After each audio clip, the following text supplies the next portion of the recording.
How to fix Wallpaper Engine not working.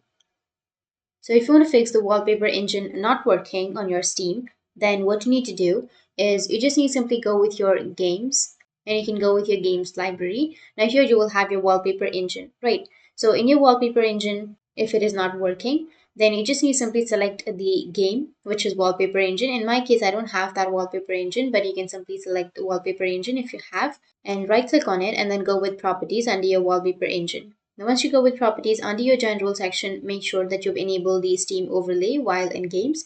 And under the installed files here, you will have the verify integrity of the game files.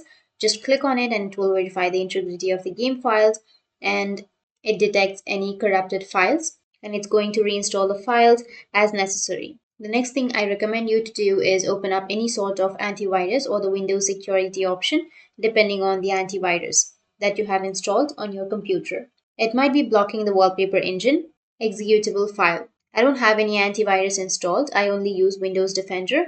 And if that's the case for you, all you have to do is open up the Windows security option and go with the firewall and network protection, which is right here. And then allow an app through firewall, click on it and look for the Wallpaper Engine and make sure that the box is ticked. So you just need to simply select the Wallpaper Engine and make sure that the box is checked on the right side, and then you can save the setting. Once you've done this, it will allow through the firewall, and if you have any specific antivirus, you are going to have to do a research on your own on how you can enable it through the specific antivirus. And once you've done with all of your steps, what you need to do is you just need to simply go and restart your device. And after restarting, you can relaunch your Steam and your problem will be fixed. So that's it. And if you have any questions, feel free to comment below. Thanks for watching.